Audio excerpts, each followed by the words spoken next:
Welcome in, Hawks fans. Your boy Bryce Lewis back at it again for another Believe in Hawks episode. Atlanta Hawks break the losing skid tonight over the Miami Heat, beating the Heat in Atlanta at the end of this three-game homestand, 98-86, in a game the Hawks really needed to get back on the winning track after the All-Star break. First win after the All-Star break. So good win tonight for the team in a game where the Heat just shot really, really bad. But at the same time, the Hawks stepped it up defensively, and also the others, the bench mob, coming alive. But Onyeka Okongwu leading the charge and leading all scores. So I appreciate you guys tuning in for another Believe in Hawks episode. We're going to talk about the game today. We're going to talk about the performance. I'm also going to talk about overreactions, especially after the Detroit loss.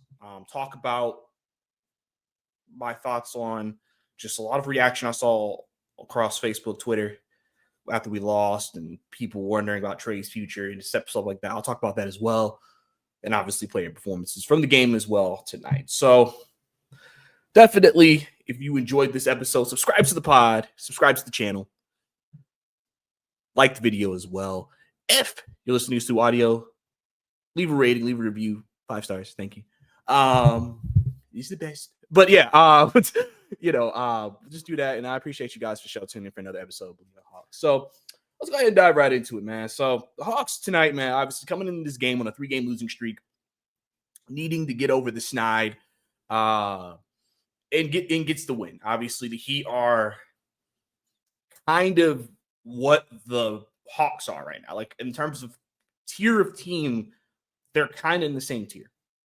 You know, it's funny. All 3 teams in the division, even though we don't think about divisions in the NBA, Magic, Heat, and Hawks are all battling for the 7th, 8th spot and hoping that maybe Detroit falls off and maybe you have a shot at the 6th seed, even though it looks more likely now, especially with Detroit taking the season series over the Hawks. But the Hawks tonight, really need to win a game like this. It's your second of a back-to-back. Back-to-back games are always the games that people say, that's the time to get them, especially if you're not coming off a back-to-back. But both teams are coming off a back-to-back, and it looked like from the way the game was played, this was an ugly ball game, very sloppily played game, just really bad shooting.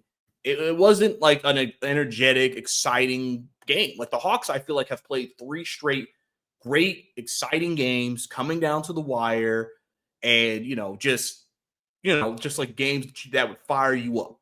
And this game was kind of like, we just, hope the Hawks hang on and they get the win, which they did. So that's obviously big for them tonight. Obviously the Heat pretty much ever since Jimmy Butler has been traded, they've been worse, which you would think makes sense. But hence, Butler also hasn't played a lot this year for them, and they had a winning record a lot. So the fact that the trade has happened and they're playing worse basketball, maybe a sign of things. What's happening in Miami may not be in a good place right now, especially with Bam not taking that next step, and pretty much Tyler Hero. It looks like Andrew Wiggins being the only real legitimate offensive players they have. So, luckily, like I said, they shot a season low field goal percentage tonight, and they shot 32% from the field. I also think this is definitely the lowest the Hawks have held a team to this season in terms of field goal percentage. Hawks shot 45% from the field.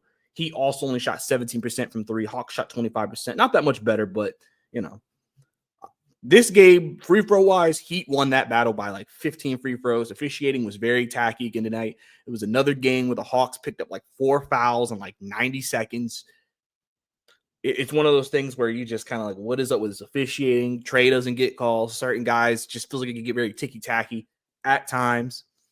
But Hawks were able to survive not winning the free throw battle, because the Hawks actually are a top 10, I believe they're a top 10, top 15 team in the league in free throw attempts a game. So they usually get to the line. So this is one of the games where they have fewer field goal attempts. And I believe they only had like 5, 6 going into the second half. So like they weren't getting to the line a lot in this game, but they were able to overcome the Heat getting to the line. And the way the Hawks have been shooting free throws, maybe that could be a good thing they didn't have to shoot as many. Just saying. Hawks tonight, 29 assists, 15 Miami. Like I said, you want to get around that 30 number for the Hawks. You feel pretty good about your offense if you're getting around that 30 number in terms of assists. Hawks won the rebounding battle 50-45, won the fast break battle, won the steals battle. Heat did win the offensive rebound by 1, but the Hawks didn't win the defensive battle. And then Heat won the points off turnover battle. But overall, they won the overall game. So let's kind of dive into this a little bit. Let's dive into kind of what we're looking at here. So the Hawks, I mentioned this during the game. The bench really, has been good for this team. I mean, they've reinvigorated this bench. If you remember during that long losing streak, the bench was one of the worst things that the Hawks had because of the injuries and then moving Okongwu to the starting lineup. Outside of Hutter, and then they moved him to the starting lineup. Outside of that, you really had no offense, right? So the bench has really stepped up. LeVert has been up and down, I would say, so far through his first, 5 games with the team, 5-6 games. He's been up and down. He's gave you some good performances, but he's also gave you some stinkers. Or not even want to say stinkers, but just you needed more from him. Obviously, free throws have been an issue for him as well. Niang is a tale of two sides with Niang. When he's hitting the 3, it really opens up their offense. Tonight, him and Trae Young have really strong chemistry, and you saw that on the floor. When he's hitting 3s, I feel like it ignites the offense. But obviously, you've seen in previous games, his defense is a major liability. He is a bad defender. He just is. He does not move well, and so obviously teams can attack that. And obviously, they're going to try to put Niang on the worst defender on the floor, and that can become an issue. And so at times, especially the smart teams, they're going to attack that. And so you're just hoping Niang can hold up, and you hope the help defense can help, and you can make rotations and effort plays and maintain the impact that has. But, Niang is a guy who's had a couple big games since being here. And like I said, his ability to shoot, which is something they really needed, has been big for them because they haven't been a great shooting team in general.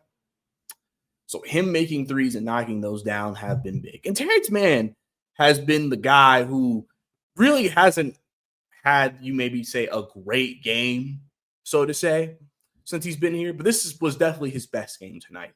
His mom was in attendance. They spotlighted that during the game on the broadcast.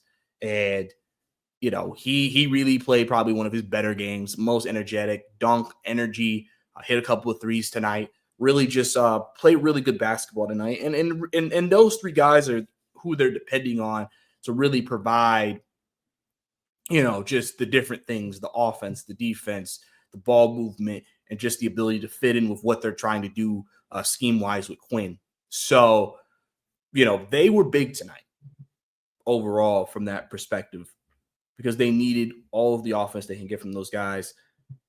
The bench, Niang had 11, LeVert had 15, Mann had 15. That's 41 points from those 3 guys. And Capella gave you 8 tonight, and he had 8 and 11. He actually didn't even have a bad game tonight.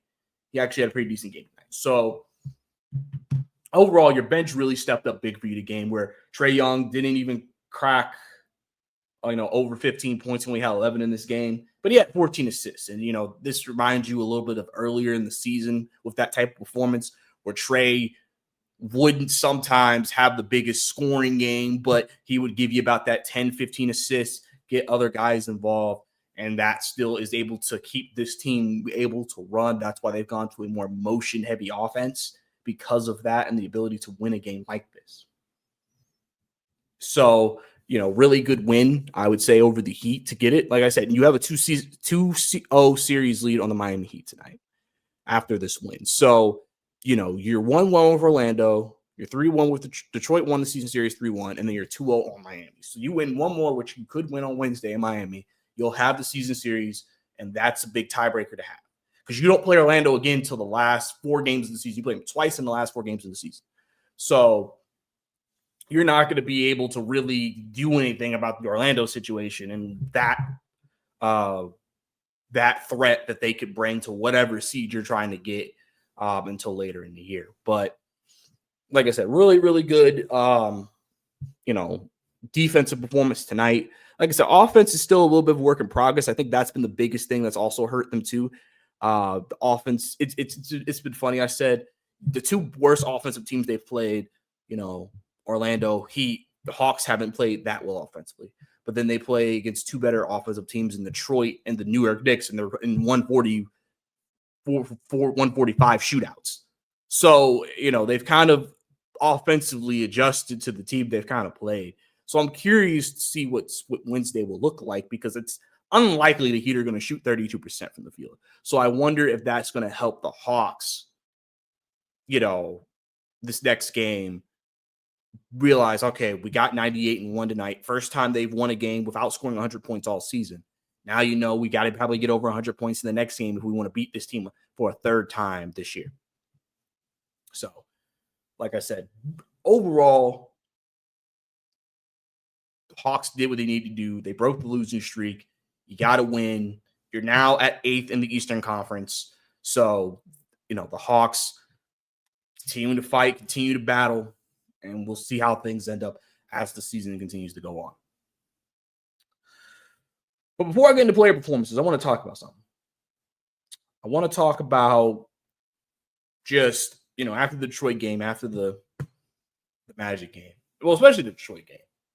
If you have been on social media and you are a person who's doing that, or if you listen to other content creators in the community, because they were dealing with the same thing. After that Detroit game, you saw a lot of overreaction. You saw a lot of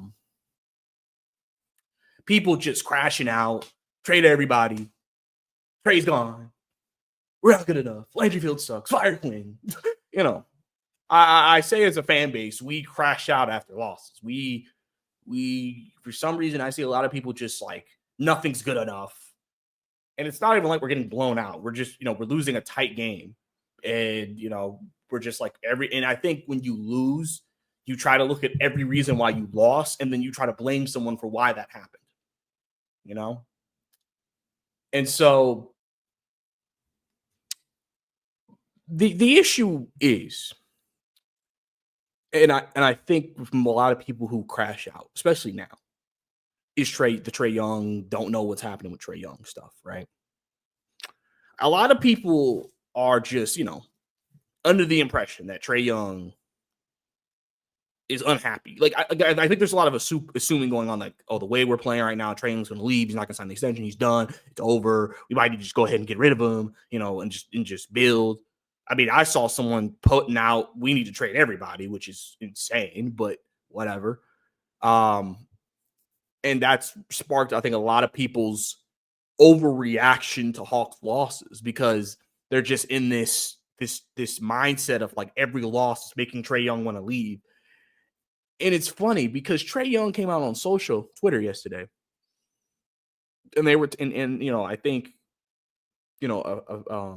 someone tweeted out about, the young guys, and, the Trae Young's playing the way he's playing without Jalen Johnson, with young players developing, and everything will be fine. And Trae Young basically was just like, yeah, the new guys got to grow, and learn. And I think he also included the young guys, or he meant the young guys in there too.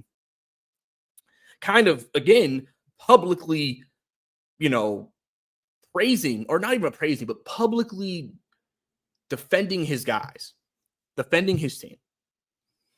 And even that, I saw someone post that comment and said he was throwing his team under the bus. I don't know how you got that from that comment, but okay. To me, Trae Young seems like he is, obviously he wants to win. Here's the thing I want to make clear. I don't know this man. These are just the vibes Trae Young gives off. But this man, clearly, I think he seems fine. He seems like he is just playing the season through, and he's good to go. He has publicly talked about his teammates and Quinn multiple times this entire season. Like I've always said, when stars think about leaving, they usually hint at something. They hint at leaving. Like Giannis putting out there, oh, the Bucks don't make moves. They'll do stuff like that. Or you'll see what James Harden and Jimmy Butler do. Like, stars usually hint at things that show, ooh, it's on their mind. They're considering it. My question to you guys has Trae Young done that this year? I don't think so. I don't think Trae Young has done anything that has indicated he's looking somewhere else. And, people are just like, I can't trust anything till he signs a position. Listen, I get it. You want him to sign pen to paper before you are, we can breathe a sigh of relief. Understandable. Completely get it, right? But don't, like, every loss we have isn't oh my God, Trae Young's going to leave. And I think that's what a lot of people are doing right now. It's just every loss, is it making Trae Young not want to be here anymore? Like I said, from what I gained from this man, I think he believes in the players that they're building around. And he believes in Quinn. But at the same time, I will bring back a comment that Landry Fields made at Media Day. He said this roster was not where they wanted it to be yet, but it's heading in the right direction. If you've watched this Hawks team and kept up with this Hawks team this entire season, you know this team is in a better roster place in terms of construction and future than they were a year ago. They have made progress in that department. When they were healthy, they had a winning record. So everything from that perspective pointed towards, things are trending upwards. Then you have injuries. You lose your second best player. You have a player that you relied on, a bogey, have one of his worst seasons as a pro. And you have to overcome all of that. You had the most road games in the NBA to start the season before the All-Star break. You deal with all these things. You're in a lot of games. You're competing. You fight. All of it. A lot of games that you just 1 or 2 plays away. But yet people are treating this team like they are god awful. And Trae sees that, and he's going to want to dip. Mind you, the Hawks could potentially sign Dyson Daniels to an extension this year, which is the perfect backcourt mate for Trae. Ricochet has been coming on as of late. He continues to improve. You obviously have Jalen coming back, and his extension kicks in next year. You have a Kongwu, right? You got guys you like, and Vic Krejci. Terrence Mann looks like, as far as we know, he'll be part of this team moving forward. The pieces are being put together for this team to be good next year. I've said on Twitter that next year could be a boom year for this team if everything goes well, and that's health and etc., where they could be a top 6 team firmly in the Eastern Conference. Based off the potential. The issue is the health. Can you trust the health? Fair question. Now, in today's NBA, in this season, we have seen a ton of injuries. So many teams have been banged up. And that seems like has to be the current state of the NBA game. Right? And the Hawks are going to have injuries next year. And it's just, you can't go through an 82 game season without them. You're going to miss some guys for some weeks, maybe some months. You just hope nobody's out for the year. That's important. And you hope that everybody can be right by the playoffs. The front office knows they have more work to do. Dyson and Zach and other guys still have development to go. I do not believe that Trae Young, in my honest opinion, is looking like he wants to leave Atlanta. And the thing is, too, what I notice when I see comments on social about it, a lot of people talk like, well, if I'm Trae Young, I'm out. Well, if I'm the front office, I'm just trading him because he deserves better. And listen, I'm glad that people are looking at Trae and saying, I want him in a winning situation because he deserves it, because he does. I'm not denying that. But to say, I love this core, but we need to get rid of Trae, doesn't make a lot of sense to me. Because they built this core to put around him. So if you take him away, how good are all these guys going to look? Because Trae makes the game easier for his teammates. And now Who are we putting in that spot? Kobe Buffkin? Y'all hate him, apparently. So who? So for me, my biggest message is we got to stop worrying about the Trae Young extension talks. Let things play out. We'll see how it goes. If Trae wants to leave, we will get some type of indication from him that he's thinking about it. So far, we have not getting we have firmly not getting any indication from Trae Young that he is thinking about leaving. And he still has one more year with the team. He still is under the Hawks' control. So even if he doesn't sign the extension, he will strong chance he will be in the uniform for the Hawks next year.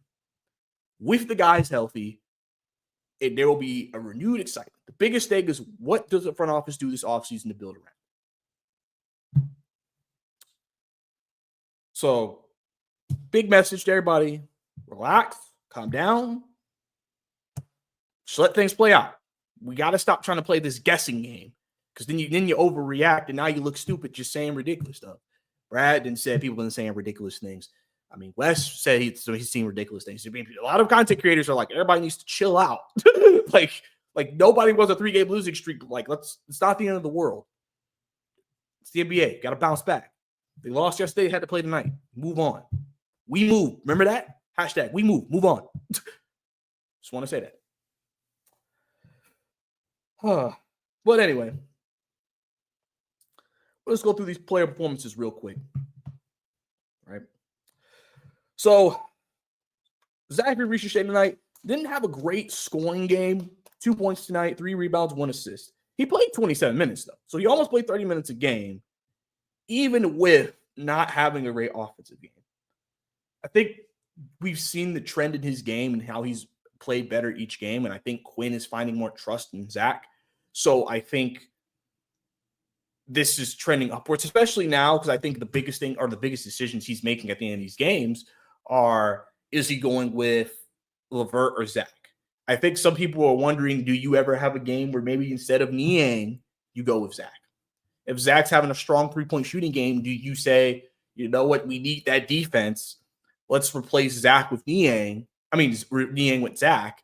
And then you go with Trae, LeVert, Dyson, Zach, Okongwu as your starter, as your finishing lineup, which is probably the most balanced lineup you can put on the floor, realistically. Moge, 9 points tonight. I actually had a better game today. 9 points, 3 rebounds, 3 assists, a block, +7 from the field. You know, biggest thing, like I've said for him, is just offense. If he can score the ball, he's more playable. Right now, he's averaging around, he's not averaging, but last couple of games, he's been around 16 minutes.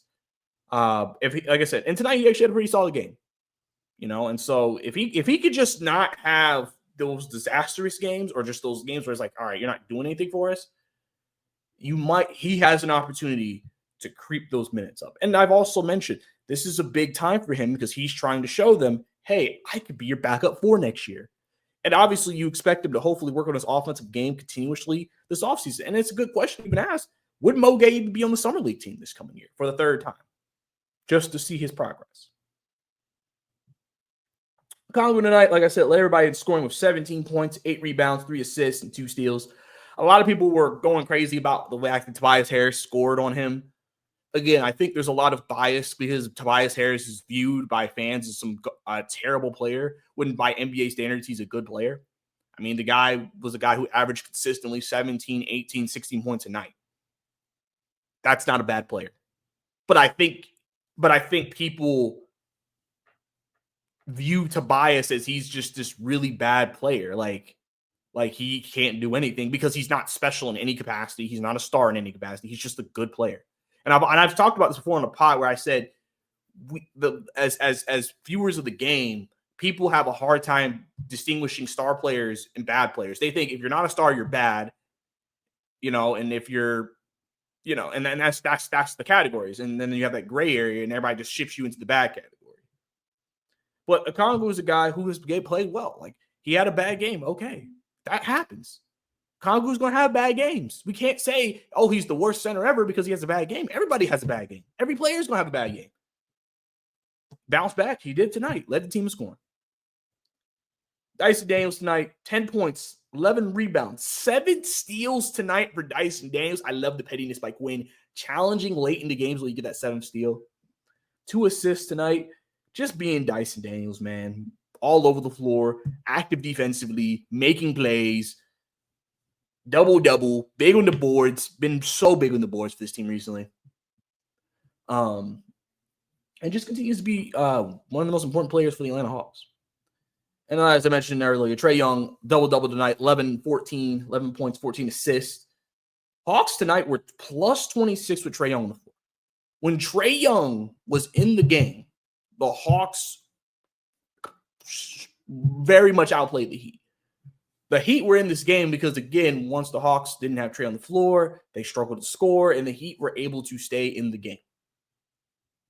So, continuous problem for Atlanta. But overall, Trae Young, good that he didn't have to go score 30 for them to win this game.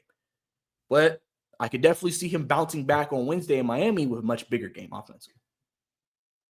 And as I mentioned tonight, the chemistry he has with Niang has been great. He had 11 points tonight, 5 rebounds. Continues to be a sharpshooter for this team. Continues to give them that much-needed spacing on the floor. A veteran guy, the G-Wagon, as they call him.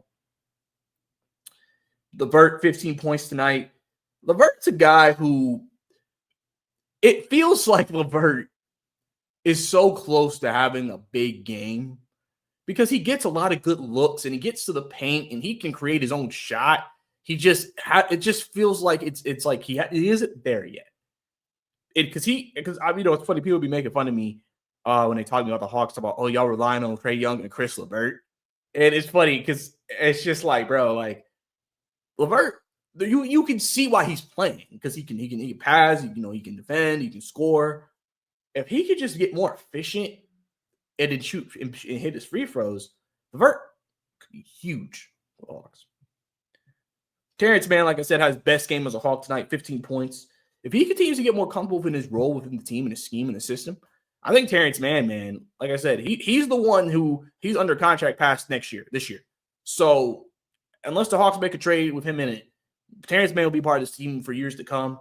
And he's a guy, like I said, not Dyson Daniels as a defender, but a guy who can defend, active with the ball, quick decisions, can get to the paint, athletic. I love his game. I was a big fan of the trade when we got him. He will be big for this team. It may not even show up in the score column. And like I said, Clint Capella tonight, 8 and 11. 2 good games back-to-back by Clint. He's doing his thing, filling in the backup center duties for the Hawks and, keeping this team afloat. Just with helping with the rebounds, helping with the rim protection and things of that nature as they try to, when they play Niang, they probably want to have Clint out there. But, yeah, so – the Hawks, like I said, get a good win tonight. Snap the losing streak, 98 to 86. Try to go to Miami on Wednesday, get a second one. And then you have Oklahoma City. Obviously, that's best team in the Western Conference. You're playing with house money. No one's going to expect you to win that game. But, second time, last time you play them this year. So we'll see how that goes. But give me your thoughts on the Hawks game tonight. What did you like? What did you not like? And et cetera. But I think that's about all we have here on the Bleeding Hawks podcast.